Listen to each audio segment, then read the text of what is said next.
এই মঞ্চৰ পৰা ইউনিট নম্বৰ 6ৰ BESC 132ৰ আগতে আৰম্ভ কৰা সেই বিষয়টোৰ ওপৰতে পুনৰবাৰ এলিমেণ্টাৰী এডুকেশ্যনৰ ওপৰত মই ক'বলৈ আৰম্ভ কৰিছোঁ, অৰ্থাৎ আমাৰ প্ৰাথমিক শিক্ষা ব্যৱস্থা, ভাৰতৰ প্ৰাথমিক শিক্ষা ব্যৱস্থা। ভাৰতৰ প্ৰাথমিক শিক্ষা ব্যৱস্থা জনাৰ আগতে আমি জানিব লাগিব যে এই প্ৰাথমিক শিক্ষা কিমান বছৰৰ পৰা কিমান সময়সীমালৈকে আমাৰ ভাৰতবৰ্ষত সামৰি লয় আৰু এই শিক্ষা ব্যৱস্থাৰ অন্তৰালত কিমানবিলাক আমাৰ কমিটিয়ে আমাক সহায় কৰি আহিছে। গতিকে আমি ক'ব পাৰোঁ যে প্ৰাথমিক শিক্ষা ব্যৱস্থা বুলি ক'লে আমি মাধ্যমিক শিক্ষাৰ আগমুহূৰ্তত আমি যিখিনি শিক্ষা ব্যৱস্থা ল'ৰা ছোৱালীক দিওঁ তাকেই প্ৰাথমিক শিক্ষা বুলি কোৱা হয়। গতিকে প্ৰাথমিক শিক্ষাই আমাক কি কৰে, ভাৰতবৰ্ষৰ সকলো মানুহকে লিখা পঢ়া আৰু গণনা কৰাত এটা বিশেষ সুবিধা দিয়ে। গতিকে প্ৰাথমিক শিক্ষা ব্যৱস্থাই আমাৰ ভাৰতবৰ্ষ স্বাধীনতা হোৱাৰ পিছত ইয়াত গুৰুত্ব প্ৰদান কৰা হ'ল। গতিকে আমাৰ ভাৰতবৰ্ষৰ স্বাধীনতা লাভ কৰাৰ পিছতে আমাৰ ভাৰতবৰ্ষৰ শিক্ষা ব্যৱস্থা যিহেতু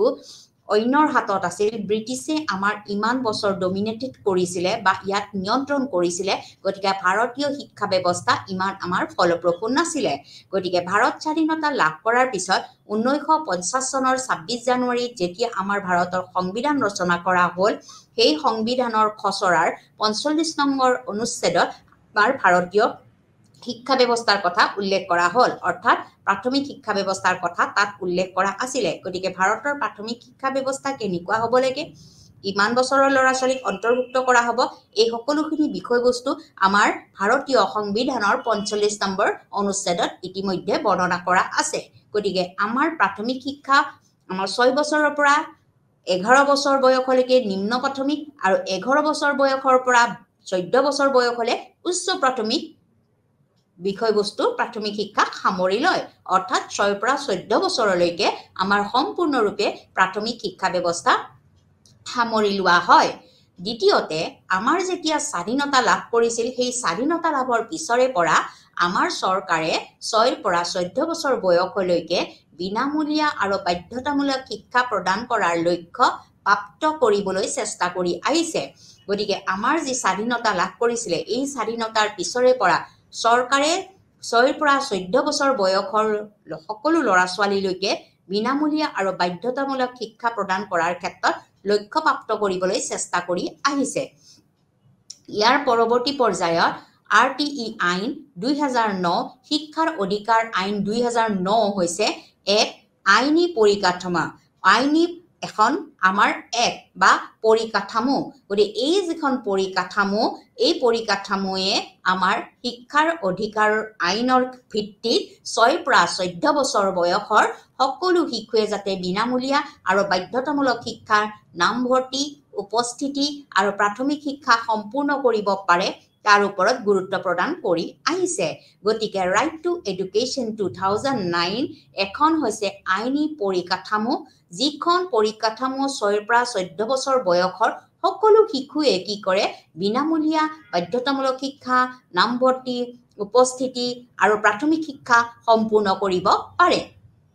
এই আইনখন আমাৰ ভাৰতবৰ্ষৰ প্ৰস্তুতকৰণৰ ফলস্বৰূপে ইতিমধ্যে আপোনালোকক পুনৰ আগৰ ক্লাছটোত মই কৈছিলোঁ, আকৌ পুনৰবাৰ মই আজি ক'বলৈ লৈছোঁ, আমাৰ এই আইনখন কেতিয়া গঠন কৰা হৈছিলে, আমাৰ ভাৰতবৰ্ষৰ কি হৈছিলে, সংবিধানখনক সংশোধনী কৰা হৈছিলে, 86তম সংশোধনী। এই 86তম সংশোধনীৰ বিপৰীতে আমাৰ এই আইনখন প্ৰস্তুত কৰা হৈছিলে। গতিকে এই আইনখনে আমাৰ মূল বিষয়বস্তু হৈছে 6 পৰা 14 বছৰৰ সকলো শিশুৱে কি হ'ব, বিনামূলীয়া বাধ্যতামূলক শিক্ষা, নামভৰ্তি, উপস্থিতি, প্ৰাথমিক শিক্ষা সম্পূৰ্ণকৰণৰ ক্ষেত্ৰত এই আইনখনে বাধ্যতামূলক কৰি দিছিলে। গতিকে বাধ্যতামূলক কৰাৰ ফলস্বৰূপে আমাৰ ভাৰতীয় সংবিধানখন কি কৰা হৈছিলে, সংশোধনী কৰা হৈছিলে। সংশোধনৰ ফলস্বৰূপে এটা নতুন আমাৰ আৰ্টিকলো গঠন হৈছিলে। সেই আৰ্টিকলটো হৈছে 21A। ইতিমধ্যে মই আগৰ যিটো পাঠত আপোনালোকক এই বিষয়ে মই জনাইছিলোঁ। ইয়াৰ উপৰিও আমাৰ ভাৰতবৰ্ষৰ আমাৰ যি প্ৰাথমিক শিক্ষা বা এলিমেণ্টাৰী এডুকেশ্যনত UEE, universalization of elementary education, যি সকলোবোৰ ব্যক্তিৰ বাবে, সকলোবোৰ ল'ৰা ছোৱালীৰ বাবে সমান সুযোগৰ ব্যৱস্থা কৰিছিলে আৰু এই ব্যৱস্থাৰ জৰিয়তে আমাৰ গণতন্ত্ৰৰ সামাজিক গাঁথনি শক্তিশালী কৰি থৈ গৈছে গতিকে UEE এইটো হৈছে আমাৰ এটা এডুকেশ্যনছ ফৰ অল যিয়ে আমাৰ কি কৰিছে সকলো ল'ৰা ছোৱালী যাতে সমান শিক্ষা লাভ কৰিব পাৰে এই সমান শিক্ষাৰ জৰিয়তে আমাৰ যাতে গণতন্ত্ৰ আমি কি কৰিব পাৰো মজবুত কৰিব পাৰো তাৰ বাবে গণতন্ত্ৰ মজবুত হলেহে আমাৰ কি হ'ব সামাজিক গাঁথনি শক্তিশালী হৈ উঠিব গতিকে আমাৰ এলিমেণ্টাৰী এডুকেশ্যনটো হৈছে প্ৰাথমিক শিক্ষা গতিকে ভাৰতৰ প্ৰাথমিক শিক্ষা আমাৰ ভাৰত স্বাধীনতা লাভ কৰাৰ পিছত 1950 চনৰ 26 জানুৱাৰীত যেতিয়া ভাৰতবৰ্ষৰ সংবিধানখন ৰচনা কৰা হ'ল এই সংবিধানখনৰ ৰচনাৰ ফলস্বৰূপে আমাৰ 45 নং অনুচ্ছেদ গঢ়ি উঠিলে গতিকে এই 45 নং অনুচ্ছেদৰ বিপৰীতে তেওঁলোকৰ এটা কি কৰা হ'ল সিদ্ধান্ত লোৱা হ'ল যে আমাৰ প্ৰাথমিক শিক্ষা 6 বছৰৰ পৰা 14 বছৰলৈ থাকিব গতিকে 6 পৰা 11 বছৰ নিম্ন প্ৰাথমিক আৰু 11 পৰা 14 বছৰ বয়সলৈকে আমাৰ উচ্চ প্ৰাথমিক ব্যৱস্থা সামৰি লোৱা হ'ব গতিকে স্বাধীনতাৰ পিছৰে পৰা চৰকাৰে 6 পৰা 14 বছৰ বয়সলৈকে বিনামূলীয়া আৰু বাধ্যতামূলক শিক্ষা প্ৰদান কৰাৰ লক্ষ্যপ্ৰাপ্ত কৰিবলৈ চেষ্টা কৰি আহিছে ইয়াৰ পৰৱৰ্তী স্বৰূপে আমাৰ এখন আইন প্ৰস্তুত কৰা হৈছে যিখন আইনক কোৱা হৈছে যে 2009 RTI আইন গতিকে আমাৰ শিক্ষাৰ অধিকাৰ আইন এই আইনখন হৈছে এক আইনী পৰিকাঠামো প্ৰদান কৰা হৈছে য'ত 6 পৰা 14 বছৰ বয়সৰ সকলো শিশুৱে বিনামূলীয়া বাধ্যতামূলক শিক্ষা নামভৰ্তি উপস্থিতি আৰু প্ৰাথমিক শিক্ষা সম্পূৰ্ণ কৰিব পাৰে ইয়াৰ পৰৱৰ্তী পৰ্যায়ত হৈছে UEE ইউনিভাৰ্চেলাইজেশ্যন অফ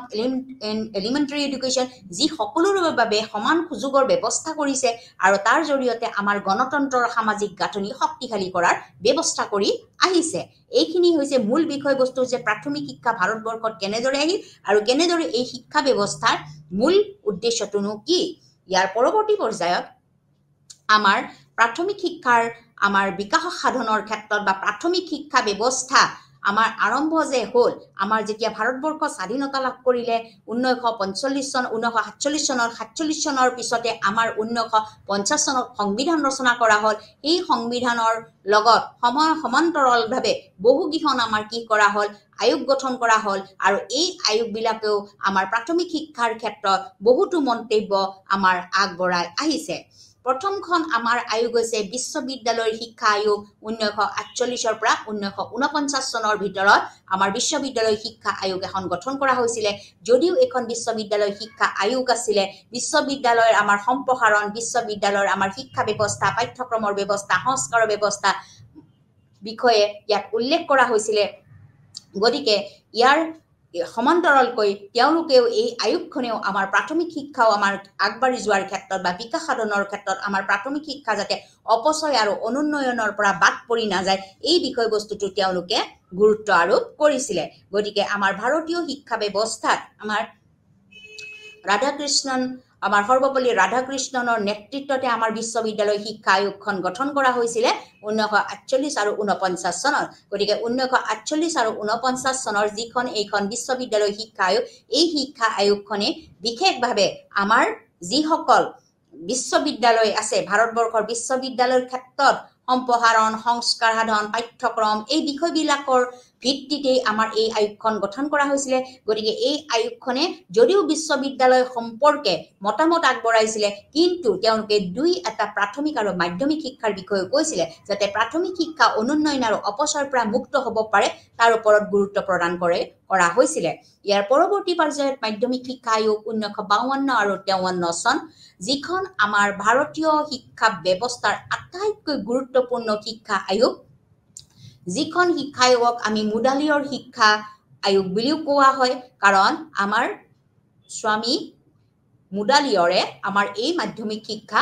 আয়োগখন গঠন কৰিছিল গতিকে আমাৰ মুডালিয়ৰৰ নেতৃত্বত এই আয়োগখন গঠন হোৱাৰ কাৰণে এইখনক আমি মুডালিয়ৰ আয়োগ বুলিও কওঁ গতিকে এই মাধ্যমিক শিক্ষা আয়োগখনে বিশেষভাৱে আমাৰ মাধ্যমিক শিক্ষাৰ ওপৰত গুৰুত্ব প্ৰদান কৰিছিল গতিকে মাধ্যমিক শিক্ষাৰ বিকাশ মাধ্যমিক শিক্ষাৰ সম্প্ৰসাৰণ মাধ্যমিক শিক্ষা পাঠ্যক্ৰম মাধ্যমিক শিক্ষা যে বৃত্তিমূলককৰণ হ'ব লাগে ইয়াৰ ওপৰত আমাৰ গুৰুত্ব প্ৰদান কৰি আহিছিল কিন্তু এই আয়োগখনে কৈছিল যে মাধ্যমিক শিক্ষা কেতিয়া হ'ব যেতিয়াহে আমাৰ প্ৰাথমিক শিক্ষা সম্পূৰ্ণকৰণ হ'ব প্ৰাথমিক শিক্ষাৰ সমাপ্তিৰ পিছতহে কি হ'ব মাধ্যমিক শিক্ষাত মানুহে অন্তৰ্ভুক্ত হ'ব পাৰিব গতিকে প্ৰাথমিক শিক্ষা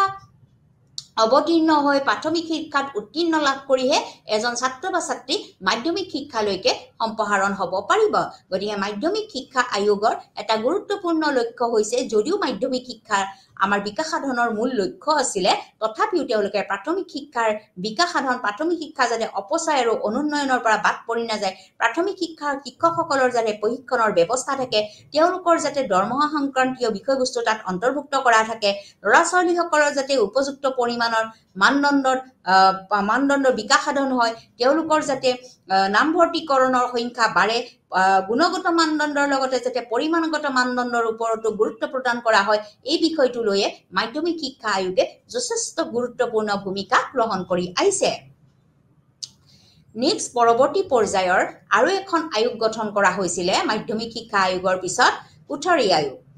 এই কোঠাৰী আয়োগখনক আমি ভাৰতীয় শিক্ষা আয়োগ বুলিও কওঁ 1964 আৰু 66 চনৰ ভিতৰত আমাৰ এই কোঠাৰী আয়োগখন গঠন হৈছিলে এই কোঠাৰী আয়োগখনক আমাৰ ভাৰতীয় শিক্ষা আয়োগ বুলিও কোৱা হয় কিন্তু কোঠাৰী আয়োগখন যিহেতু আমাৰ ভাৰতবৰ্ষৰ সেই সময়ৰ বিশ্ববিদ্যালয়ৰ গ্ৰেণ্ড কমিশ্যন অনুদান আয়োগৰ সভাপতি ডক্টৰ D.S. কোঠাৰীৰ নেতৃত্বত গঠন কৰা হৈছিলে সেইবাবে এই আয়োগখনক আমি কোঠাৰী আয়োগ বুলি কওঁ কোঠাৰী আয়োগখন হৈছে এনেকুৱা এখন আয়োগ আমাৰ সৰ্বভাৰতীয় আমাৰ ভাৰতবৰ্ষৰ প্ৰত্যেকটো ক্ষেত্ৰতে আমাৰ কিছুমান অৱদান বা বৈশিষ্ট্য তেওঁলোকে দাঙি ধৰিছে তেওঁলোকে অকল প্ৰাথমিক শিক্ষাৰ ক্ষেত্ৰতে নহয় মাধ্যমিক শিক্ষা উচ্চতৰ মাধ্যমিক শিক্ষা কাৰিকৰী শিক্ষা বৃত্তিমুখী শিক্ষা বিভিন্ন বিষয়ৰ ওপৰত আমাৰ শিক্ষা ব্যৱস্থা যে আধুনিকৰণ হ'ব লাগিব আমি কৰ্ম অভিজ্ঞতাৰ বিষয়বস্তু তাত সামৰি ল'ব লাগিব আমাৰ নৈতিক সাংস্কৃতিক আধ্যাত্মিক চিন্তাৰ বিকাশ সাধন হ'ব লাগিব এই সম্পূৰ্ণ বিষয়বস্তুসমূহৰ ওপৰত ভিত্তি কৰি পেলাই এই কোঠাৰী আয়োগখন গঠন কৰা হৈছিলে গতিকে ভাৰতীয় ইতিহাসত আমাৰ এই কোঠাৰী আয়োগৰ আমি কোনোদিনেই পাহৰিব নোৱাৰো কোঠাৰী আয়োগৰ স্মৃতি আমি কোনোদিনেই পাহৰিব নোৱাৰো কিয়নো এই কোঠাৰী আয়োগখনেই প্ৰথমবাৰৰ বাবে আমাৰ প্ৰাথমিক শিক্ষাৰ ক্ষেত্ৰত বহুতো দিহা পৰামৰ্শ তেওঁলোকে আগবঢ়াই থৈ গৈছে ইয়াৰ পৰৱৰ্তী পৰ্যায়ত যে প্ৰাথমিক শিক্ষা যে সাৰ্বজনীন কৰা হ'ব সকলোৱে এই শিক্ষা ল'ব লাগিব ইয়াৰ ওপৰত গুৰুত্ব প্ৰদান কৰিও 1960 চনতো এটা গুৰুত্বপূৰ্ণ সিদ্ধান্ত লোৱা হৈছিলে যে প্ৰাথমিক শিক্ষা আমি কি কৰিব লাগিব সাৰ্বজনীন কৰিব লাগিব ইয়াৰ পৰৱৰ্তী পৰ্যায়ত আমাৰ শিক্ষাৰ ৰাষ্ট্ৰীয় নীতি যিখন ৰাষ্ট্ৰীয় নীতি 1968ত গঠন কৰা হৈছিলে এই 1968ৰ যিখন ৰাষ্ট্ৰীয় শিক্ষানীতি এই শিক্ষানীতিখনেও প্ৰথমবাৰৰ বাবে কি কৰিছিলে পৰামৰ্শ আগবঢ়াইছিলে যে ভাৰতবৰ্ষৰ প্ৰাথমিক শিক্ষাৰ আমি 60% অৰ্থাৎ 60% আমি ল'ৰা ছোৱালীক কি কৰিব লাগিব আমি এই শিক্ষা ব্যৱস্থাৰ গুৰুত্বপূৰ্ণ ভূমিকা কৰিব লাগিব বা সম্প্ৰসাৰণ কৰিব লাগিব আৰু তেওঁলোকক গুণগত মানদণ্ডৰ ওপৰত গুৰুত্ব প্ৰদান কৰিব লাগিব গুণগত মানদণ্ডৰ শিক্ষাৰ বিকাশ সাধন কৰিব লাগিব আৰু লগতে তেওঁলোকক একজন নাগৰিক স্বৰূপে ভাৰতবৰ্ষৰ নাগৰিক স্বৰূপে আমি গুৰুত্ব দিব লাগিব গতিকে তেওঁলোকৰ কথাটো হৈছে যে আমি ইউনিভাৰ্চেলাইজেশ্যন অফ এলিমেণ্টাৰী এডুকেশ্যন UEE গতিকে আমাৰ প্ৰাথমিক শিক্ষা সাৰ্বজনীনকৰণৰ ভিত্তিত আমাৰ ৰাষ্ট্ৰীয় শিক্ষাৰ ৰাষ্ট্ৰীয় নীতি 1968খন গঠন কৰা হৈছিলে য'ত আমাৰ এই আয়োগখনে বা এই ৰাষ্ট্ৰীয় নীতিখনে কি কৰিছিল যে 60% আমি ল'ৰা ছোৱালীক সম্পূৰ্ণৰূপে আমি প্ৰাথমিক শিক্ষা দিয়াৰ ব্যৱস্থা কৰিব লাগিব তেওঁলোকক কি কৰিব লাগিব আমি গুণগত মানদণ্ডৰ শিক্ষা ব্যৱস্থা আমি দিব লাগিব আৰু লগতে একোজন যাতে নাগৰিক স্বৰূপে ভাৰতৰ নাগৰিক স্বৰূপে তেওঁলোকে পৰিচয় দিব পাৰে তাৰ ওপৰত আমি গুৰুত্ব প্ৰদান কৰিব লাগিব গতিকে এই যিখন শিক্ষাৰ ৰাষ্ট্ৰীয় নীতি 1968 এই নীতিখনে আমাৰ বিশেষভাৱে আমাৰ কি কৰিছিলে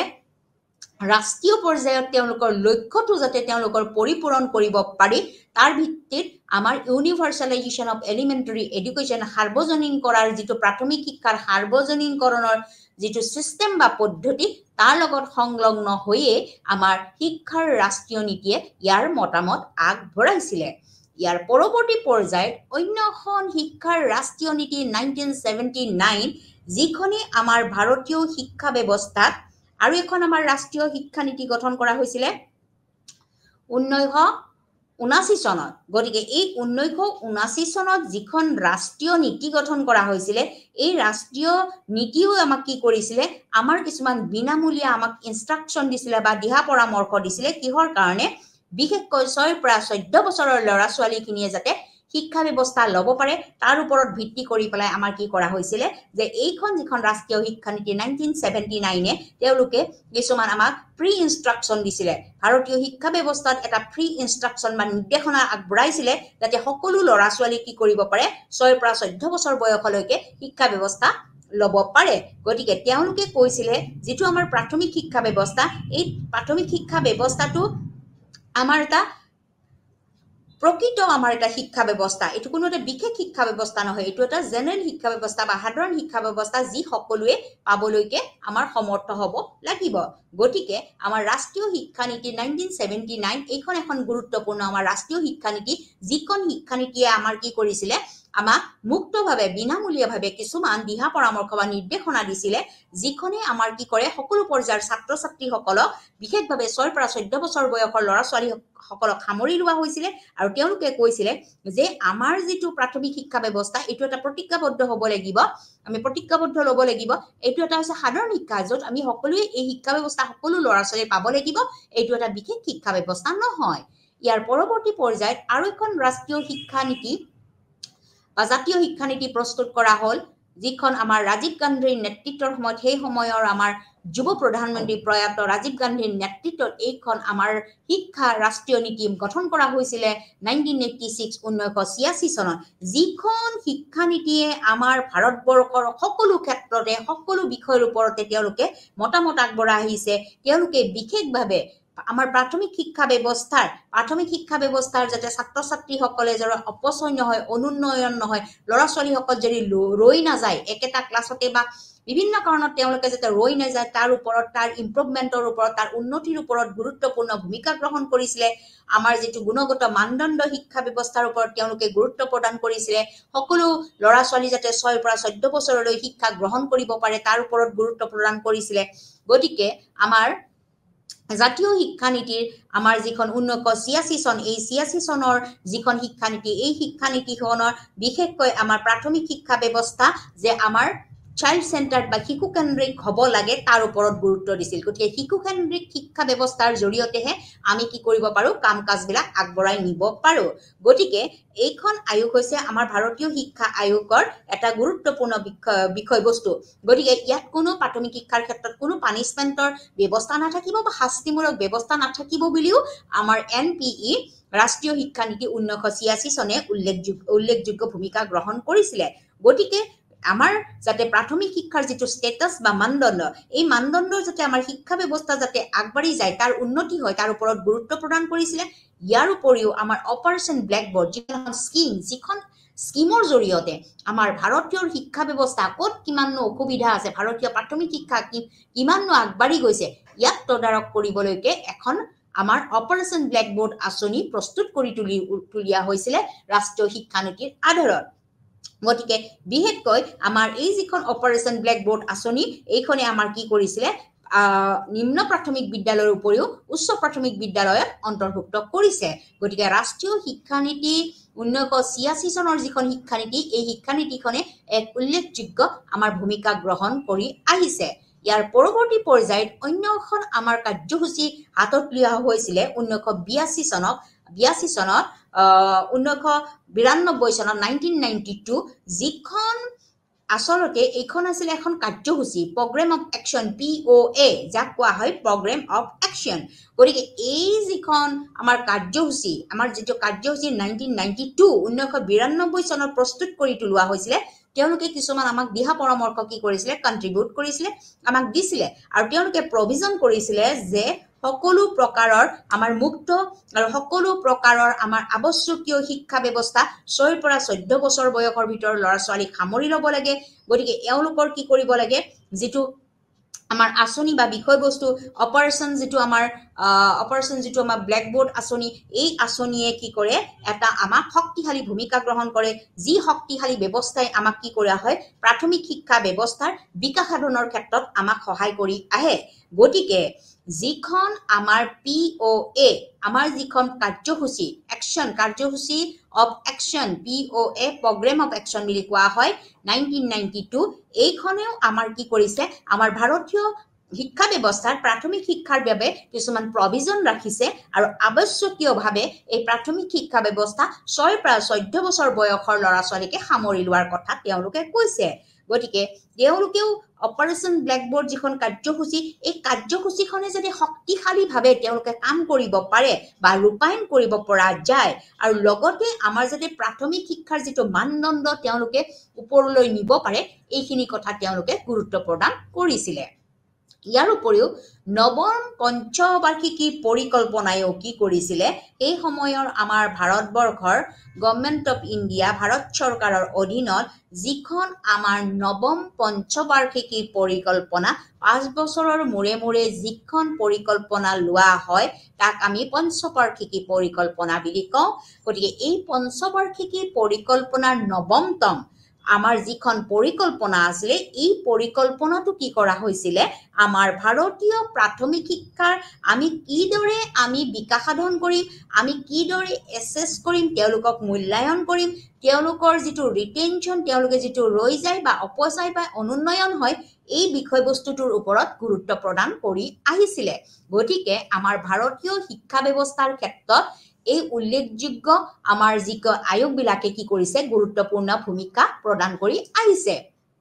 গতিকে এই আয়োগ বিলাকে যদি আমাক বিভিন্ন সময়ত বিভিন্ন মন্তব্য নিদিলেহেঁতেন তেতিয়া হলে আমাৰ ভাৰতীয় শিক্ষা ব্যৱস্থাৰ প্ৰাথমিক শিক্ষা ব্যৱস্থা বৰ্তমান সময়লৈকে ইমানখিনি আমাৰ গুণগত মানদণ্ডৰ ভিত্তিত আগবাঢ়ি যাব নোৱাৰিলোহেঁতেন গতিকে এই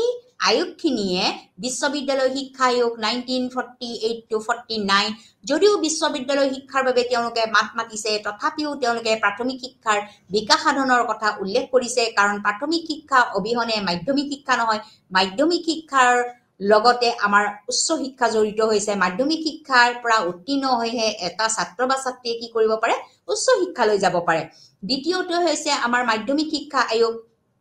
গতিকে স্বামী লক্ষ্মণ স্বামী মুদালিয়ৰৰ অধীনত এই আয়োগখন গঠন কৰা হৈছিল 1952 আৰু 53 চনত গতিকে এই আয়োগখনৰ অন্য এটা নাম হৈছে মুদালিয়ৰ শিক্ষা আয়োগ আৰু অন্য হাতেদি কোৱা হয় যে মাধ্যমিক শিক্ষা আয়োগে আমাৰ মাধ্যমিক পৰ্যায়ৰ যিখিনি আমাৰ বিদ্যালয় আছে মাধ্যমিক পৰ্যায়ৰ যিখিনি শিক্ষক আছে মাধ্যমিক শিক্ষা ব্যৱস্থা যে বৃত্তিমূলক হ'ব লাগিব মাধ্যমিক শিক্ষাৰ সকলো বিলাক যাতে শিক্ষক প্ৰশিক্ষণ প্ৰাপ্ত হৈ উঠিব লাগিব এই সকলোখিনি বিষয়বস্তু আমাৰ মাধ্যমিক শিক্ষা আয়োগত কি কৰা হৈছে অন্তৰ্ভুক্ত কৰা হৈছে তথাপিও মাধ্যমিক শিক্ষা ব্যৱস্থাই কৈছে যে আমাৰ প্ৰাথমিক শিক্ষা ব্যৱস্থাৰ গুণগত মানদণ্ড বৃদ্ধি কৰিব লাগিব প্ৰাথমিক শিক্ষাৰ যিবিলাক সমস্যা আছে সেই সমস্যাসমূহ আমি উলিয়াব লাগিব প্ৰাথমিক শিক্ষা বিকাশ সাধনৰ ক্ষেত্ৰত আমি গুৰুত্ব প্ৰদান কৰিব লাগিব যাতে প্ৰত্যেকজন ছাত্ৰ ছাত্ৰীয়ে আমাৰ ভাৰতীয় সংবিধানৰ 45 নং অনুচ্ছেদত যিটো উল্লেখ কৰা আছে যে ভাৰতীয় শিক্ষা ব্যৱস্থা প্ৰাথমিক শিক্ষা ব্যৱস্থা 6 পৰা 14 বছৰ বয়সলৈকে সকলো ল'ৰা ছোৱালী ল'ব লাগিব এই বিষয়টোৰ ওপৰতো মাধ্যমিক শিক্ষা আয়োগ মাত মাতি আহিছে ইয়াৰ পৰৱৰ্তী পৰ্যায়ত কোঠাৰী শিক্ষা আয়োগ হৈছে 1964 আৰু 66 1964 আৰু 66 চনত আমাৰ কোঠাৰী আয়োগখন গঠন কৰা হৈছিল যাক আমি কি কওঁ ভাৰতীয় শিক্ষা আয়োগ বুলি কওঁ গতিকে ভাৰতীয় শিক্ষা আয়োগখন আমি অন্য এটা নাম হৈছে কোঠাৰী আয়োগ নাম হোৱাৰ কাৰণ হৈছে এই আয়োগখন আমাৰ ভাৰতীয়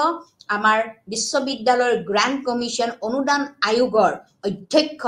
ডক্টৰ D.S. কোঠাৰীৰ তত্ত্বাৱধানতহে এই আয়োগখন গঠন কৰা হৈছিল গতিকে এই আয়োগখনে আমাৰ গুৰুত্বপূৰ্ণ কিছুমান ভূমিকা গ্ৰহণ কৰি আহিছে যিখন ভূমিকাই আমাক কি কৰিছে অকল আমাৰ প্ৰাথমিক শিক্ষা ব্যৱস্থাই নহয় মাধ্যমিক শিক্ষা ব্যৱস্থা কাৰিকৰী শিক্ষা ব্যৱস্থা তাৰ পিছত কৰ্ম অভিজ্ঞতা আমাৰ শিক্ষা যে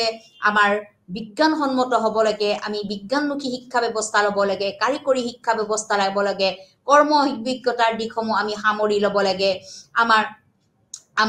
আন্তঃৰাষ্ট্ৰীয় পৰ্যায়ত হওক বা সাংস্কৃতিক দিশত হওক বা ৰাষ্ট্ৰীয় পৰ্যায়ত আমাৰ কি লাগিব ইন্টিগ্ৰেশন লাগিব লগতে আমি মৰেল ভ্যালুজ হওক আমাৰ যিবিলাক মৰেল ভ্যালুজ আছে স্পিৰিচুৱেল ভ্যালুজ আছে এই সোশ্যাল ভ্যালুজ আছে এই ভ্যালুজ বিলাক আমি বিকাশ সাধন কৰিব লাগিব নৈতিক বিকাশ সাধন হওক আধ্যাত্মিক বিকাশ সাধন হওক বা সামাজিক বিকাশ সাধনৰ ওপৰত এইখন আয়োগে মাত মাতি আহিছে কিন্তু এই আয়োগখনে কৈছে যে আমাৰ প্ৰাথমিক শিক্ষা ব্যৱস্থা অনুন্নয়ন আৰু অপচয়ৰ পৰা মুক্ত হ'ব লাগিব প্ৰত্যেকজন ল'ৰা ছোৱালী যাতে বিদ্যালয়লৈ আহে ইয়াৰ ওপৰত গুৰুত্ব প্ৰদান কৰিছিল গতিকে আমাৰ প্ৰাথমিক শিক্ষাৰ মানদণ্ড যাতে উচ্চ পৰ্যায়ৰ হয় ইয়াৰ ওপৰত গুৰুত্ব প্ৰদান কৰি আহিছে ইয়াৰ পৰৱৰ্তী পৰ্যায়ত হৈছে প্ৰাথমিক শিক্ষা সাৰ্বজনীকৰণ গতিকে প্ৰাথমিক শিক্ষা যে সাৰ্বজনীকৰণ হ'ব লাগে ইয়াৰ ওপৰত গুৰুত্ব প্ৰদান কৰি 1960 চনত ইয়াৰ কিছুমান গুৰুত্বপূৰ্ণ মন্তব্য আগবঢ়োৱা হৈছিল যে প্ৰাথমিক শিক্ষা সাৰ্বজনীকৰণ হ'ব লাগিব গতিকে এই সাৰ্বজনীকৰণৰ বিষয়বস্তুটো সম্পূৰ্ণৰূপে আমাৰ ভাৰত চৰকাৰৰ অধীনত থাকিব লাগিব গতিকে 1960 চনত কি কৰা হৈছিল আমাৰ প্ৰাথমিক শিক্ষা ব্যৱস্থা যাতে সাৰ্বজনীন কৰা হয় তাৰ ওপৰত গুৰুত্ব প্ৰদান কৰা হৈছিল গতিকে আমাৰ ভাৰতীয় শিক্ষা ব্যৱস্থাৰ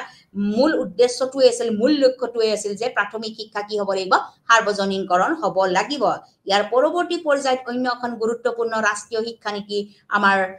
শিক্ষা ব্যৱস্থা আহি পৰিছিল যিখনক কৈছে যে শিক্ষাৰ ৰাষ্ট্ৰীয় নীতি 1968 গতিকে 1968 যিখন আমাৰ গুৰুত্বপূৰ্ণ ৰাষ্ট্ৰীয় শিক্ষা নীতি এই শিক্ষা নীতিখনে আমাৰ পোন প্ৰথমবাৰৰ বাবে কি কৰিছিল কিছুমান ৰেকমেন্ডেশন বা পৰামৰ্শ আমাৰ আগবঢ়াইছিল যাতে 60% ল'ৰা ছোৱালীক আমি কি কৰিব পাৰো প্ৰাথমিক শিক্ষা ব্যৱস্থা দিব পাৰো আৰু এই প্ৰাথমিক শিক্ষা ব্যৱস্থাৰ যাতে গুণগত মানদণ্ড বিকাশ সাধন হয় প্ৰত্যেকজন ভাৰতীয় নাগৰিকে যাতে নিজৰ এজন নাগৰিক হিচাপে তেওঁলোকে স্বীকৃতি ল'ব পাৰে তাৰ ওপৰত গুৰুত্ব প্ৰদান কৰি আমি 60% ল'ৰা ছোৱালীক প্ৰাথমিক শিক্ষা দিয়াৰ ব্যৱস্থা কৰিছিল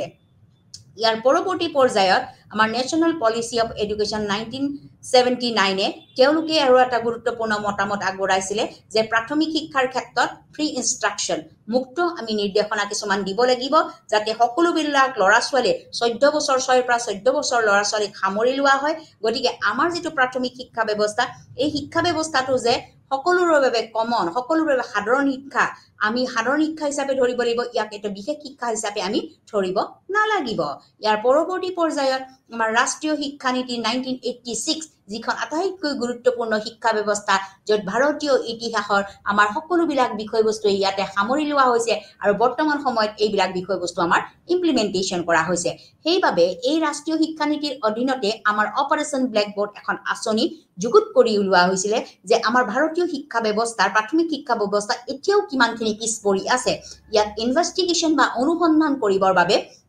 আমাৰ অপাৰেচন ব্ল্যাকবোৰ্ড আঁচনি ৰাষ্ট্ৰীয় শিক্ষা নীতিৰ আধাৰতে কি কৰা হৈছিল প্ৰস্তুত কৰা হৈছিল গতিকে এই যিখন আঁচনি এই আঁচনিখনৰ জৰিয়তে আমাৰ ভাৰতীয় শিক্ষা ব্যৱস্থা বিশেষভাৱে প্ৰাথমিক শিক্ষা ব্যৱস্থা কিমান পাৰ্চেন্ট আমি উপকৃত হলো আৰু কিমান পাৰ্চেন্ট আমি এতিয়াও পিছ পৰি আছো ইয়াৰ বাবে অপাৰেচন ব্ল্যাকবোৰ্ড আঁচনি প্ৰস্তুত কৰি তুলিয়া হৈছিল মিড ডে মিলৰ কাৰ্যসূচী এইখন আঁচনি এইখন ৰাষ্ট্ৰীয় শিক্ষা নীতিতে অন্তৰ্ভুক্ত কৰা হৈছিল যেটো দুপৰীয়াৰ আহাৰ বুলি আমি কওঁ গতিকে আমি সকলো ল'ৰা ছোৱালীক যাতে নিউট্ৰিয়েন্টছ ফুড দিব পাৰো দুপৰীয়াৰ ভাত দিব পাৰো গতিকে তাৰ ফলতে আমাৰ যিবিলাক দুৰ্গম অঞ্চল যিবিলাক পিছপৰা অঞ্চল অৰ্থনৈতিকভাৱে দুৰ্বল পৰিয়ালৰ ল'ৰা ছোৱালীখিনি যাতে প্ৰাথমিক শিক্ষা ব্যৱস্থা ল'ব পাৰে তাৰ বাবে মিড ডে মিলৰ ব্যৱস্থা কৰা হৈছিল আৰু ইয়াৰ উপৰিও তেওঁলোকক আমি বিভিন্ন ধৰণৰ বেগৰ পৰা তেওঁলোকক সাজ পোছাকৰ পৰা ল'ৰা ছোৱালীসকলৰ স্কুল ড্ৰেছৰ পৰা ইউনিফৰ্মৰ পৰা আমি বিনামূলীয়াকৈ দিয়াৰ বাবে ৰাষ্ট্ৰীয় শিক্ষা নীতি 1986 চনে এক বিশেষ মন্তব্য আগবঢ়াই থৈ আহিছে ইয়াৰ পৰৱৰ্তী পৰ্যায়ত কাৰ্যসূচী of action POA programme of action 1992 এইখন এখন আঁচনি যিখন আঁচনি আমাৰ ভাৰতীয় শিক্ষা ব্যৱস্থাত প্ৰাথমিক শিক্ষা ব্যৱস্থাৰ বহুতো প্ৰভিজন ৰাখি থৈ গৈছে আৰু তেওঁলোকে কৈছে যে ভাৰতীয় শিক্ষা ব্যৱস্থাত আমাৰ বিনামূলীয়া আৰু আৱশ্যকমূলক প্ৰাথমিক শিক্ষা ব্যৱস্থা 6 পৰা 14 বছৰ ল'ৰা ছোৱালীক সামৰি ল'ব লাগে গতিকে এই প্ৰগ্ৰামখনে আমাক কি কৰিছিল যিখন অপাৰেচন ব্ল্যাকবোৰ্ডৰ কাৰ্যসূচীখন যাতে আমাৰ শক্তিশালী হ'ব পাৰে শক্তিশালী কৰি পেলাই আমাৰ যাতে প্ৰাথমিক শিক্ষাৰ যেটো মানদণ্ড বা ষ্টেটাস আমি আগবঢ়াই নিব পাৰো তাৰ ওপৰত গুৰুত্ব প্ৰদান কৰিছিল আমাৰ ভাৰতবৰ্ষৰ কি কৰা হয় প্ৰত্যেক 5 বছৰৰ মূৰে মূৰে কিছুমান পৰিকল্পনা লোৱা হয় যাক আমি পঞ্চবাৰ্ষিকী পৰিকল্পনা বুলি কওঁ সেই সময়ত নৱম পঞ্চবাৰ্ষিকী যিখন পৰিকল্পনা আছিল এই পৰিকল্পনাখনেও আমাৰ ভাৰতীয় প্ৰাথমিক শিক্ষা ব্যৱস্থাৰ ওপৰত কিমানখিনি ল'ৰা ছোৱালী আমাৰ প্ৰাথমিক শিক্ষাৰ পৰা বঞ্চিত হৈছে কিমানখিনি উন্নতি লাভ কৰিছে ইয়াৰ ওপৰত গুৰুত্ব প্ৰদান কৰি আহিছে গতিকে প্ৰাথমিক শিক্ষা ব্যৱস্থাৰ যেটো আমাৰ নামভৰ্তিকৰণ তেওঁলোকৰ যেটো কিমানখিনি ৰৈ গল কিমানখিনি আমাৰ উপকৃত হল এই সকলো বিষয়বস্তুৰ ওপৰতে ভিত্তি কৰি পেলাই আমাৰ যেটো বিদ্যালয় শিক্ষাৰ কিমানখিনি পাৰ্চেন্টেজ আগবঢ়াই লৈ গোৱা হৈছিল এই বিষয়ৰ ওপৰত কোৱা হৈছিল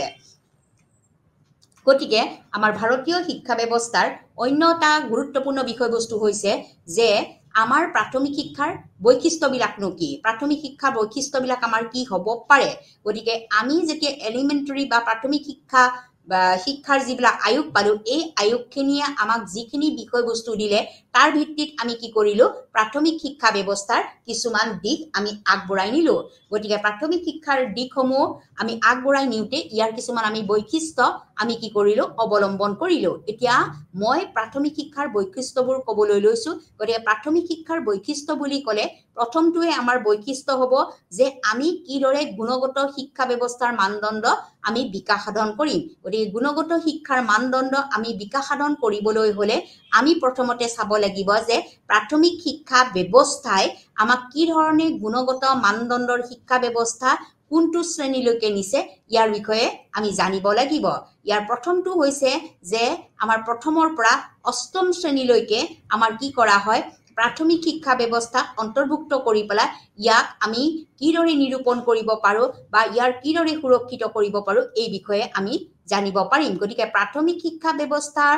আমাৰ বিষয়বস্তুটো হৈছে আমি কিদৰে গুণগত মানদণ্ডৰ শিক্ষা ব্যৱস্থা আমি আগবঢ়াম গতিকে প্ৰাথমিক শিক্ষাই আমাৰ ভাৰতীয় শিক্ষা ব্যৱস্থাত সদায় প্ৰথম স্থান পায় কাৰণ প্ৰাথমিক শিক্ষা ব্যৱস্থাৰ পিছতে আমাৰ কি হয় মাধ্যমিক শিক্ষা ব্যৱস্থা আহে মাধ্যমিক শিক্ষা ব্যৱস্থাৰ পিছতে আমাৰ কি আহে উচ্চতৰ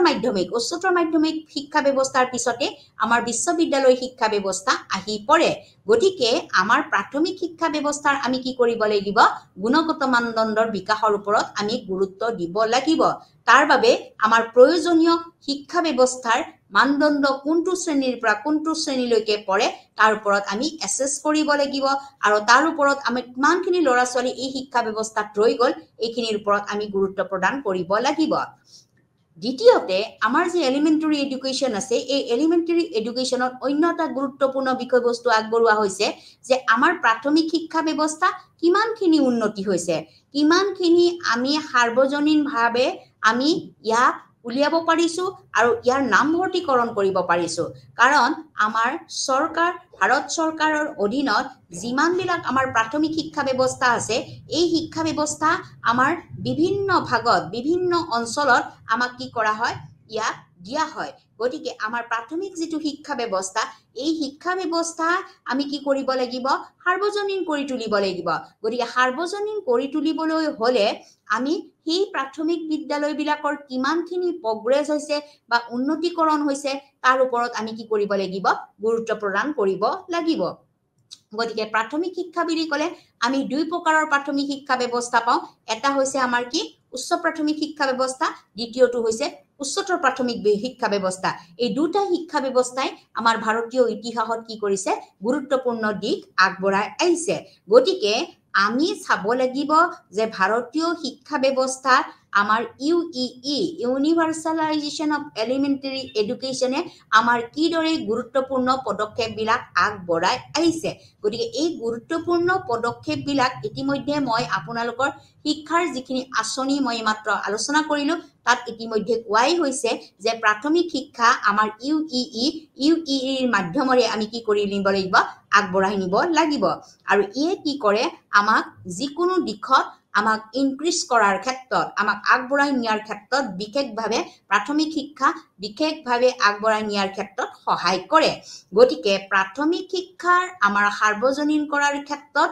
আমি সদায় কি কৰিব লাগিব ইয়াৰ কিমানখিনি প্ৰগ্ৰেছ হ'ল কিমানখিনি উন্নতি হ'ল ইয়াৰ কিমানখিনি নামভৰ্তিকৰণ হ'ল এইটো এটা অন্য এটা বৈশিষ্ট্য আমাৰ প্ৰাথমিক বিদ্যালয়ৰ বা শিক্ষাৰ ক্ষেত্ৰত তৃতীয়টো বৈশিষ্ট্য হৈছে আমাৰ এলিমেন্টাৰী এডুকেশ্যনৰ ক্ষেত্ৰত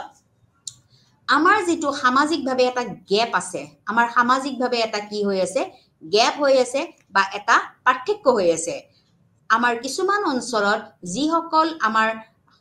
সম্পূৰ্ণৰূপে অৰ্থসামাজিকভাৱে ধনিক শ্ৰেণী সেইখিনি শ্ৰেণীৰ ল'ৰা ছোৱালীয়ে বৰ্তমান সময়লৈকে সকলো প্ৰকাৰৰ শিক্ষা ব্যৱস্থাৰ পৰা তেওঁলোকে পাই আহিছে কিন্তু আমাৰ সমাজ ব্যৱস্থাত এনেকুৱা কিছুমান আমাৰ ডিসএডভান্টেজেস বা বিভিন্ন পিছপৰা আমাৰ অঞ্চল আছে যিসকল অঞ্চলৰ ল'ৰা ছোৱালীও বৰ্তমান সময়লৈকে আমাৰ কি হোৱা নাই তেওঁলোকে প্ৰাথমিক শিক্ষা ব্যৱস্থা ল'ব পৰা নাই গতিকে প্ৰাথমিক শিক্ষা ব্যৱস্থা যিহেতু তেওঁলোকে ল'ব পৰা নাই বিশেষকৈ আমাৰ এসটি এসসি ওবিসি বিভিন্ন জাতি জনজাতীয় বা পিছপৰা অঞ্চলৰ ল'ৰা ছোৱালীয়ে শিক্ষা ব্যৱস্থাৰ পৰা বঞ্চিত হৈ আছে গতিকে এই যেটো ব্ৰিজ এই যেটো আমাৰ দলং বা তেওঁলোকৰ মাজত আৰু আমাৰ মাজত যেটো পাৰ্থক্য এই পাৰ্থক্যখিনি আমাৰ দূৰীকৰণৰ বাবে আমাৰ প্ৰাথমিক শিক্ষাই এটা উল্লেখযোগ্য বৈশিষ্ট্য হিচাপে স্থান লাভ কৰিছে তাৰ পৰৱৰ্তী পৰ্যায়ত হৈছে ইউইই ইতিমধ্যে মই বহুবাৰ আলোচনা কৰিছো ইউনিভাৰ্সালাইজেশ্যন অফ এলিমেণ্টাৰী এডুকেশ্যন যিখন হৈছে আমাৰ যিখিনি আমাৰ অপচয় বা অনুন্নয়ন বা যিখিনি ল'ৰা ছোৱালী ৰৈ যায় সেই ল'ৰা ছোৱালীখিনি ৰৈ যোৱাৰ ক্ষেত্ৰত এটা গুৰুত্বপূৰ্ণ অবজেক্টিভছ বা গোল হিচাপে লৈ আমি কি কৰিব পাৰো এই ল'ৰা ছোৱালীখিনিক আমি কিদৰে তেওঁলোকে ইউনিভাৰ্সেল সাৰ্বজনীন তেওঁলোকৰ অপচয় বা অনুন্নয়নৰ পৰা আমি সুৰক্ষিত কৰিব পাৰো তাৰ বাবে প্ৰাথমিক শিক্ষাই অন্য এটা গুৰুত্বপূৰ্ণ ভূমিকা গ্ৰহণ কৰিছে যাৰ জৰিয়তে আমাৰ ৰাইট টু এডুকেশ্যন 2009 এক গুৰুত্বপূৰ্ণ স্থান লাভ কৰি আহিছে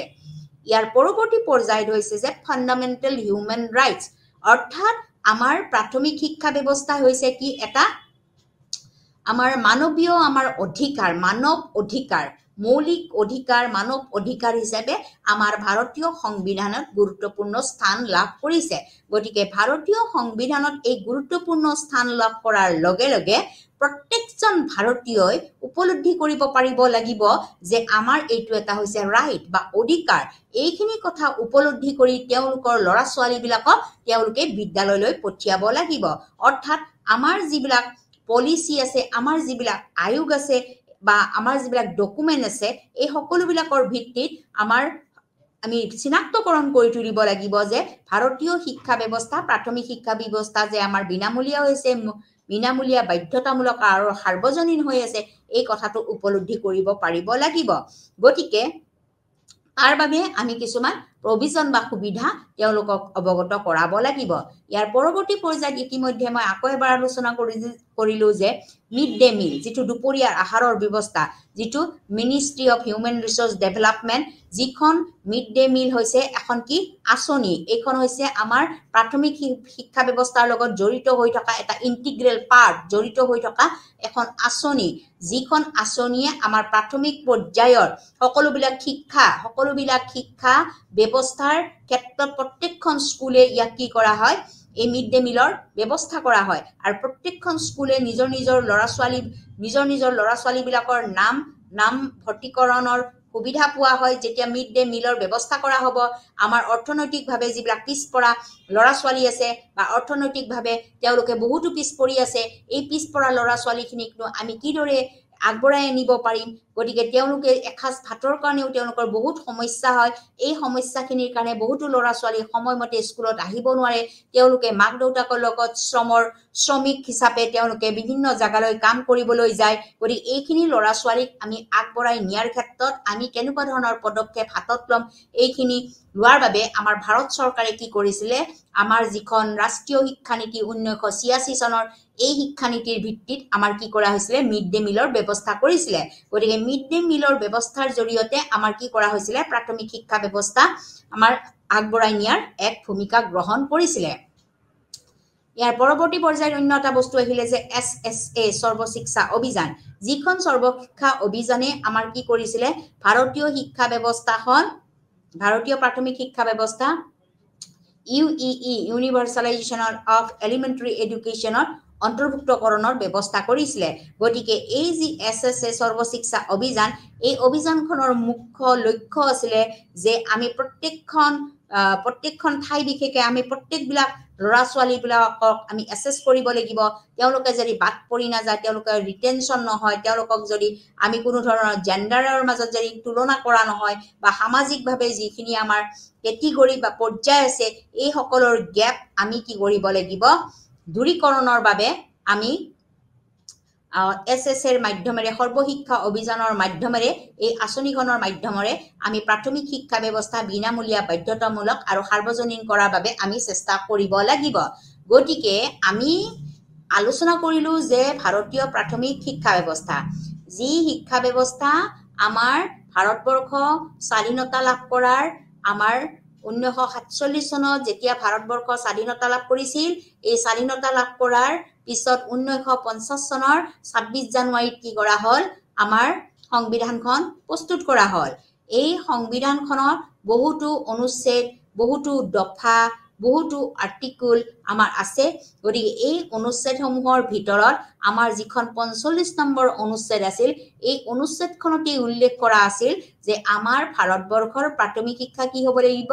বিনামূলীয়া বাধ্যতামূলক আৰু সাৰ্বজনীন হ'ব লাগিব গতিকে ইয়াত জাতি জনজাতি ধৰ্ম সকলো নিৰ্বিশেষে সকলোজন ভাৰতীয় নাগৰিকৰ ল'ৰা ছোৱালীয়ে বিনামূলীয়া বাধ্যতামূলক আৰু সাৰ্বজনীন শিক্ষা ব্যৱস্থা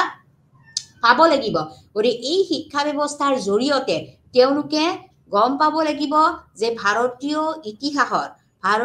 ইতিহাসত আমাৰ ভাৰতবৰ্ষৰ শিক্ষা ব্যৱস্থা যদি উন্নীতকৰণ কৰিবলৈ হয় পোনপ্ৰথমৰ বাবে আমি কি কৰিব লাগিব প্ৰাথমিক শিক্ষা বিনামূলীয়া আৰু বাধ্যতামূলক আৰু সাৰ্বজনীন কৰিব লাগিব কিয়নো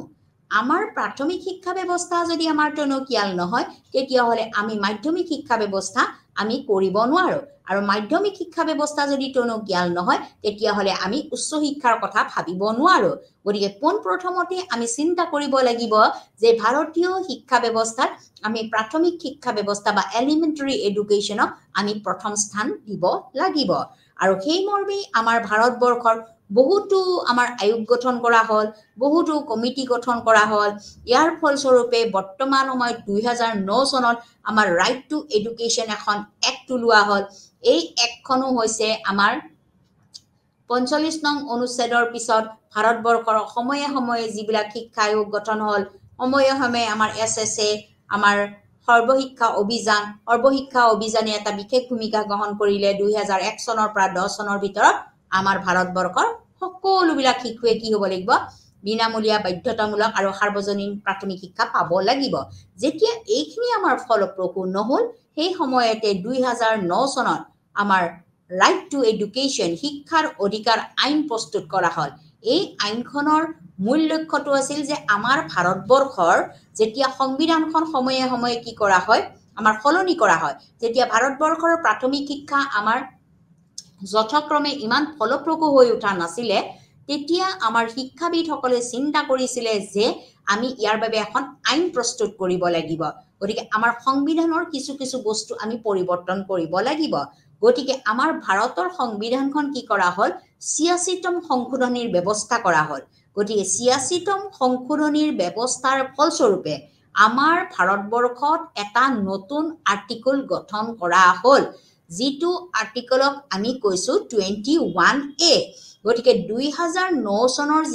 যিখন শিক্ষাৰ অধিকাৰ আইন এই অধিকাৰ আইনখনে আমাৰ বহুতো সুবিধা ভাৰতীয় নাগৰিকক দিছে পোনপ্ৰথমতে প্ৰত্যেকজন ল'ৰা ছোৱালীয়ে নামভৰ্তিকৰণ হ'ব লাগিব প্ৰাথমিক বিদ্যালয়লৈকে আহিব লাগিব এইটো এটা বাধ্যতামূলক প্ৰত্যেকজন শিক্ষকে তেওঁলোকক নামভৰ্তিকৰণৰ সুবিধা দিব লাগিব কোনো যাতে বাদ পৰি নাযায় এই আইনখনত অন্তৰ্ভুক্ত কৰা হৈছে কোনো বিদ্যালয়ে না শব্দটো ক'ব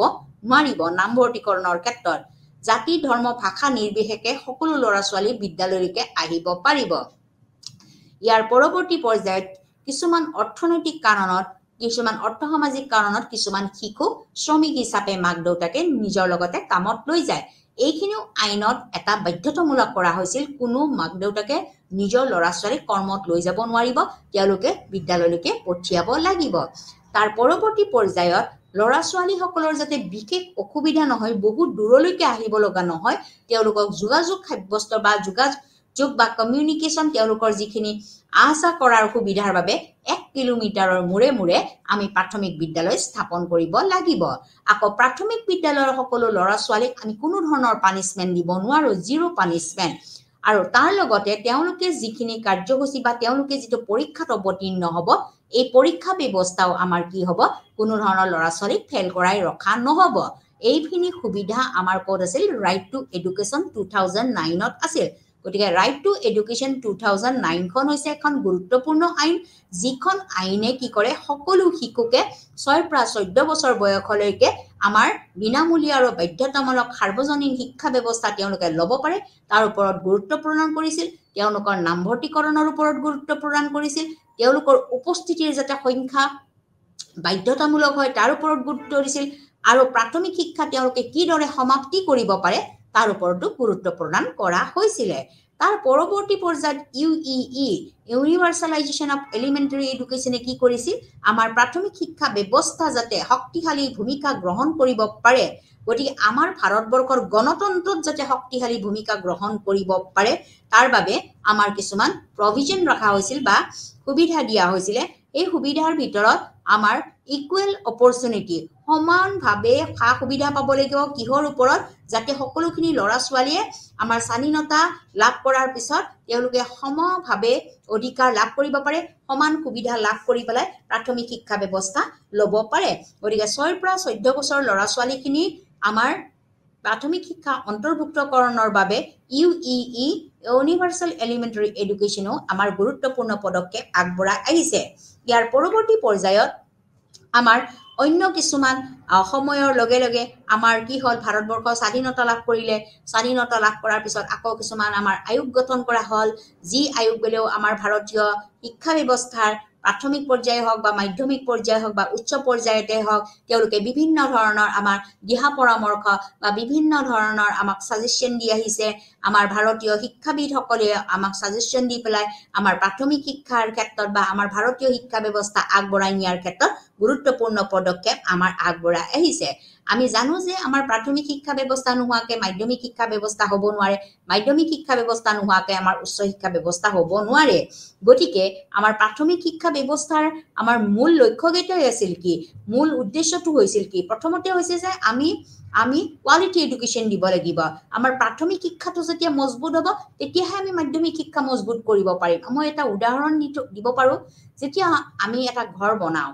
আমি যিকোনো এটা ঘৰ বনাও বা যিকোনো এটা যদি বস্তু আমি কনষ্ট্ৰাকশন কৰো প্ৰথমতে আমি কোনটো চাও মূল ভেটিটো চাও মূল ভেটিটো যদি আমাৰ মজবুত হয় আমাৰ ওপৰলৈ আমাৰ ঘৰটো তুলি অনাত বহুত সহায়ক হয় গতিকে এই ক্ষেত্ৰত আমি তুলনা কৰিব পাৰো যে প্ৰাথমিক শিক্ষা ব্যৱস্থা গতিকে আমাৰ প্ৰাথমিক শিক্ষা ব্যৱস্থাটো হৈছে ভেটি লিখা পঢ়া আৰু গণনা কৰাৰ মূল ভেটি গতিকে এই মূল ভেটিটো মজবুত কৰিবলৈ হলে আমি প্ৰথমতে কোৱালিটি এডুকেশ্যন দিব লাগিব গুণগত শিক্ষা ব্যৱস্থা দিব লাগিব এইটো হৈছে আমাৰ প্ৰাথমিক শিক্ষাৰ মূল ফিচাৰ্স বা বৈশিষ্ট্য দ্বিতীয়টো বৈশিষ্ট্য হৈছে যে আমি প্ৰাথমিক শিক্ষা ব্যৱস্থাৰ আমি কি কৰিব লাগিব মানৱ সম্পদ হিচাপে ধৰি ল'ব লাগিব গতিকে মানৱ সম্পদ গঢ়াৰ ক্ষেত্ৰত আমাৰ প্ৰাথমিক বিদ্যালয় কি হ'ব লাগিব আমাৰ আগবঢ়ি যাব লাগিব ইয়াৰ উপৰিও আমাৰ প্ৰাথমিক শিক্ষা ব্যৱস্থাৰ যিটো প্ৰক্ৰিয়া উন্নীতকৰণৰ যিটো প্ৰক্ৰিয়া এই প্ৰক্ৰিয়াটো আমাৰ সাৰ্বজনীন হ'ব লাগিব উন্নীতকৰণৰ প্ৰক্ৰিয়াটো আমাৰ ইউনিভাৰ্সাল এসেছ হ'ব লাগিব আৰু সেইমতে আমাৰ এনৰোলমেন্টটো থাকিব লাগিব নামভৰ্তিকৰণো হ'ব লাগিব ইয়াৰ উপৰিও আমাৰ যিখন প্ৰাথমিক শিক্ষা ব্যৱস্থা এই প্ৰাথমিক শিক্ষাৰ ব্যৱস্থাটো আমি এনেকৈ মজবুত কৰিব লাগিব য'ত আমাৰ কোনো ধৰণৰ ডিফাৰেন্স নাথাকে বা কোনো ধৰণৰ আমাৰ ব্ৰিজ নাথাকে গতিকে কোনো ধৰণৰ ইমূৰৰ পৰা সিমূৰলৈকে আমাৰ প্ৰাথমিক শিক্ষা ব্যৱস্থা সকলো মানুহে যাতে পায় সাধাৰণ মানুহৰ লগতে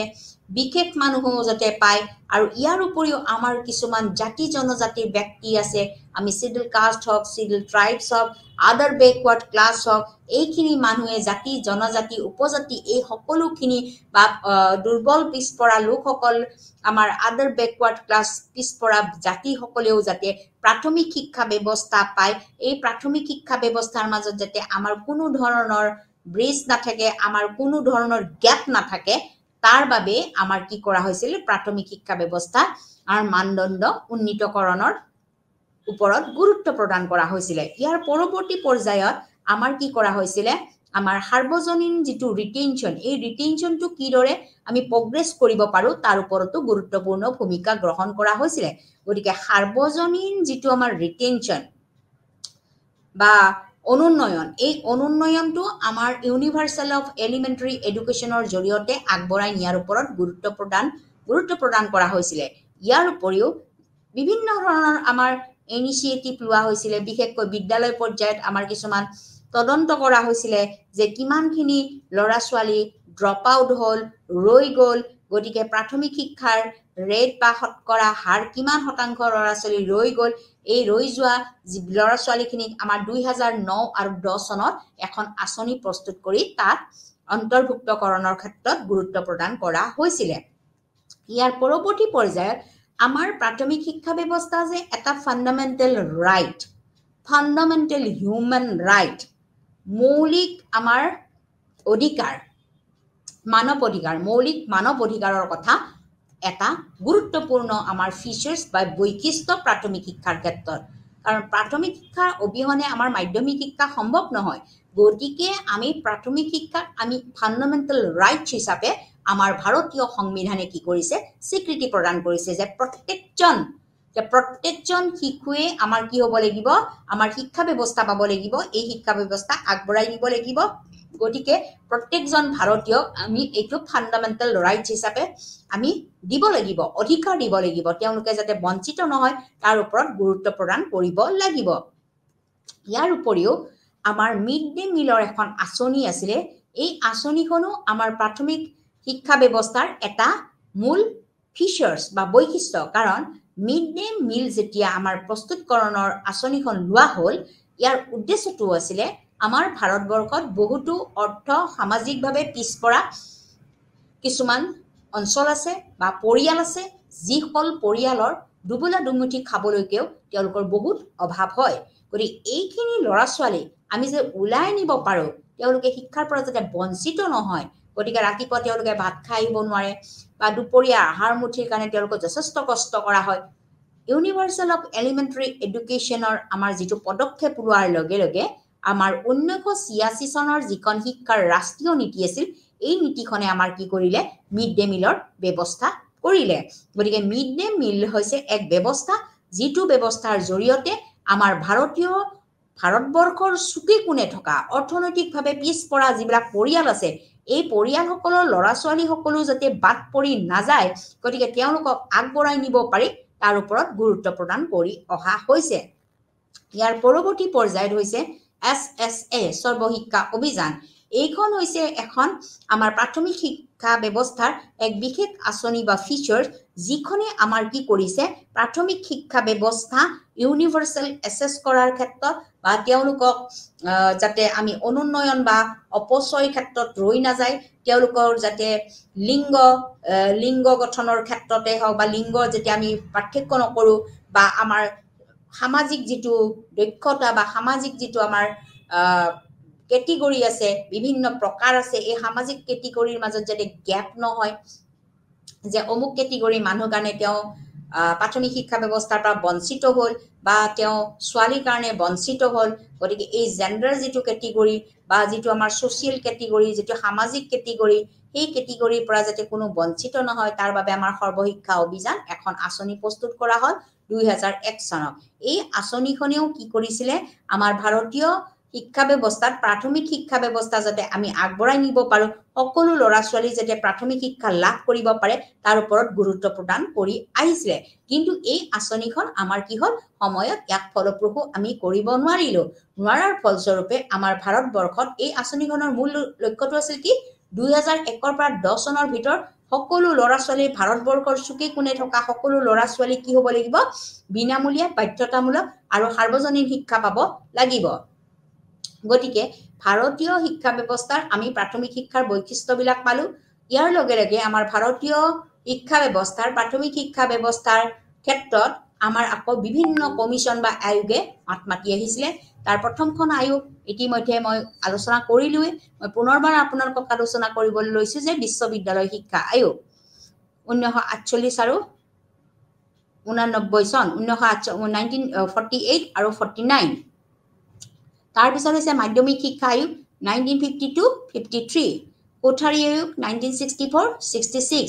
প্ৰাথমিক শিক্ষা সাৰ্বজনীকৰণ 1960 ইয়াৰ পৰৱৰ্তী পৰ্যায়ত শিক্ষাৰ ৰাষ্ট্ৰীয় নীতি 1968 ইয়াৰ পৰৱৰ্তী পৰ্যায়ত শিক্ষাৰ ৰাষ্ট্ৰীয় নীতি 1979 ইয়াৰ পৰৱৰ্তী পৰ্যায়ত শিক্ষাৰ ৰাষ্ট্ৰীয় নীতি 1986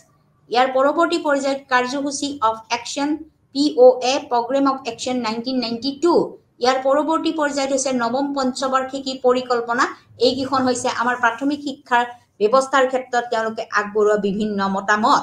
গতিকে আমাৰ বিশ্ববিদ্যালয় যিখন শিক্ষা আয়োগ 1948 আৰু 49 চনত আমাৰ গঠন কৰা হৈছিল সৰ্বপল্লী ৰাধাকৃষ্ণনৰ নেতৃত্বত যিখনৰ আমি কওঁ কলিকতা বিশ্ববিদ্যালয় আয়োগ বুলি কওঁ যদিও এইখন আয়োগে আমাৰ ভাৰতীয় শিক্ষা ব্যৱস্থাৰ বিশ্ববিদ্যালয় শিক্ষা ব্যৱস্থাৰ মানদণ্ড বিশ্ববিদ্যালয় শিক্ষা ব্যৱস্থাৰ নামভৰ্তিকৰণ কিমানবিলাক বিশ্ববিদ্যালয় ভাৰতবৰ্ষত অনুষ্ঠিত কৰা হ'ব স্থাপন কৰা হ'ব আমাৰ পাঠ্যক্ৰম কেনেকুৱা হ'ব এই বিষয়লৈকে যিহেতু আমাৰ বিশ্ববিদ্যালয় শিক্ষা আয়োগখনে মাত মাতি আহিছিলে কিন্তু তেওঁলোকে কৈছিলে যে আমাৰ সকলো ধৰণৰ কাৰ্যদক্ষতা মেচিনাৰী ফাংচন আমাৰ প্ৰাইমাৰী শিক্ষাৰ ক্ষেত্ৰত প্ৰাথমিক শিক্ষাৰ ক্ষেত্ৰত আমি চাব লাগিব যিহেতু প্ৰাথমিক শিক্ষাৰ পিছতহে মাধ্যমিক শিক্ষা হয় আৰু মাধ্যমিক শিক্ষাৰ পিছতহে আমাৰ কি হয় উচ্চতম শিক্ষালৈকে আমি ভাবিব পাৰো গতিকে এই আয়োগখনে কৈছিলে যে যদিও আমি বিশ্ববিদ্যালয় শিক্ষা আয়োগৰ ক্ষেত্ৰত মাত মাতি আহিছো বা বিশ্ববিদ্যালয় শিক্ষা আয়োগৰ বাবে আমি আগবাঢ়িছো কিন্তু আমি প্ৰাথমিক শিক্ষাক ডিনাই কৰিব নালাগিব প্ৰাথমিক শিক্ষা ব্যৱস্থাক আমি ডিনাই কৰিব নোৱাৰো প্ৰাথমিক শিক্ষা ব্যৱস্থা আগবঢ়াই নিয়াৰ ক্ষেত্ৰত আমি গুৰুত্বপূৰ্ণ ভূমিকা গ্ৰহণ কৰিব লাগিব ইয়াৰ পৰৱৰ্তী পৰ্যায়ত হৈছে যে মাধ্যমিক শিক্ষা আয়োগ 1952-53 গতিকে এই শিক্ষা আয়োগখনক আমি মুডালিয়ৰ শিক্ষা আয়োগ বুলিও কওঁ কাৰণ এই শিক্ষা আয়োগখনৰ হৈছে ডক্টৰ লক্ষ্মণ স্বামী মুডালিয়ৰৰ অধীনত এই আয়োগখন গঠন কৰা হৈছিলে গতিকে এই আয়োগখন আমাৰ মাধ্যমিক শিক্ষা আয়োগ যিয়ে মাধ্যমিক শিক্ষাৰ ক্ষেত্ৰত গুৰুত্বপূৰ্ণ ভূমিকা গ্ৰহণ কৰি আহিছে গতিকে মাধ্যমিক শিক্ষাৰ সকলোবিলাক পাঠ্যক্ৰম মাধ্যমিক শিক্ষাৰ পৰীক্ষাৰ ব্যৱস্থা মাধ্যমিক শিক্ষা আমাৰ কেনেকুৱা ধৰণৰ হ'ব লাগিব মাধ্যমিক শিক্ষা বৃত্তিমূলককৰণৰ ক্ষেত্ৰত আমি গুৰুত্ব প্ৰদান কৰিব লাগিব অৰ্থাৎ মাধ্যমিক শিক্ষা বৃত্তিমূলককৰণ হ'ব লাগিব বুলি এই আয়োগখনে কৈছিলে কিন্তু তাৰ সমান্তৰালকৈ আমাৰ যে প্ৰাথমিক শিক্ষা ব্যৱস্থাত আমি গুৰুত্বপূৰ্ণ ভূমিকা গ্ৰহণ কৰিব লাগিব প্ৰাথমিক শিক্ষাৰ এনৰোলমেণ্ট হ'ব প্ৰাথমিক শিক্ষাৰ ৰিটেনশ্যন যাতে হ'ব নালাগে প্ৰাথমিক শিক্ষাৰ নামভৰ্তিকৰণ হ'ব লাগে প্ৰাথমিক শিক্ষা সাৰ্বজনীনকৰণ বিনামূলীয়া আৰু বাধ্যতামূলক হ'ব লাগে বুলিও এই আয়োগখনে মত প্ৰকাশ কৰিছিলে অৰ্থাৎ প্ৰাথমিক শিক্ষা 6 পৰা 14 বছৰ ল'ৰা সকলো প্ৰকাৰৰ ল'ৰা ছোৱালীয়ে প্ৰাথমিক শিক্ষা বিনামূলীয়া বাধ্যতামূলক শিক্ষা গ্ৰহণ কৰিব পাৰিব লাগিব ইয়াৰ পৰৱৰ্তী পৰ্যায়ত অন্য এখন আয়োগ যিখন আমাৰ ভাৰতীয় শিক্ষা আয়োগৰ অন্যতম গুৰুত্বপূৰ্ণ স্থান লাভ কৰিছে 1964-66 গতিকে 1964 আৰু 66 চনৰ এই শিক্ষা আয়োগখনেও আমাৰ গুৰুত্বপূৰ্ণ ভূমিকা গ্ৰহণ কৰি আহিছে গতিকে আমাৰ এই কোঠাৰী আয়োগখনৰ অন্য এটা নাম হৈছে ভাৰতীয় শিক্ষা আয়োগ আৰু কোঠাৰী আয়োগখনৰ নাম হোৱাৰ কাৰণটোৱে হৈছে এই আয়োগখন আমাৰ সেই সময়ৰ ইউনিভাৰ্চিটি গ্ৰেণ্ট কমিশ্যনৰ অধ্যক্ষ ডক্টৰ ডি.এছ. কোঠাৰীৰ নেতৃত্বত এই আয়োগখন গঠন কৰা হৈছিলে এই আয়োগখনে আমাৰ বহুমুখী ব্যৱস্থা হাতত লৈছিলে ভাৰতীয় শিক্ষা ব্যৱস্থাত বহুমুখী শিক্ষা ব্যৱস্থাৰ তেওঁলোকে পদক্ষেপ হাতত লৈছিলে প্ৰাথমিক শিক্ষা মাধ্যমিক শিক্ষা উচ্চতৰ মাধ্যমিক শিক্ষা সকলোবিলাক শিক্ষা ব্যৱস্থা তেওঁলোকে আগবঢ়াই লৈ গৈছিলে কাৰিকৰী শিক্ষাৰ কথা কৈছিলে তেওঁলোকে কৰ্ম অভিজ্ঞতাৰ কথা কৈছিলে তেওঁলোকে আমাৰ মাধ্যমিক শিক্ষা বৃত্তিমূলককৰণ হ'ব লাগে বুলি কৈছিলে আমাৰ বিজ্ঞান ভিত্তিক শিক্ষা ব্যৱস্থা হ'ব লাগে বুলি কৈছিলে আমাৰ নৈতিক আধ্যাত্মিক সামাজিক মূল্যবোধবিলাকৰ বিকাশন হ'ব লাগে বুলি আমাৰ কোঠাৰী আয়োগে মন্তব্য কৰিছিলে গতিকে কোঠাৰী আয়োগৰ এই মন্তব্যকৰণৰ মূল বিষয়বস্তুটো হৈছে যে কোঠাৰী আয়োগে কৈছে যে যিমান আমি মাধ্যমিক শিক্ষা হওক বা উচ্চ শিক্ষাৰ ক্ষেত্ৰত পদক্ষেপ নলওঁ কিয় আমাৰ প্ৰাথমিক শিক্ষা বিনামূলীয়া বাধ্যতামূলক আৰু সাৰ্বজনীনকৰণ হ'ব লাগিব ইয়াৰ পৰৱৰ্তী পৰ্যায়ত আমাৰ প্ৰাথমিক শিক্ষা সাৰ্বজনীনকৰণৰ 1960 এটা গুৰুত্বপূৰ্ণ পদক্ষেপ হাতত লোৱা হৈছিলে যে 1960 যিখন আমাৰ শিক্ষা ব্যৱস্থা UEE universalization of elementary education universalization of elementary এডুকেশ্যনৰ মূল লক্ষ্যটো আছিলে কি যে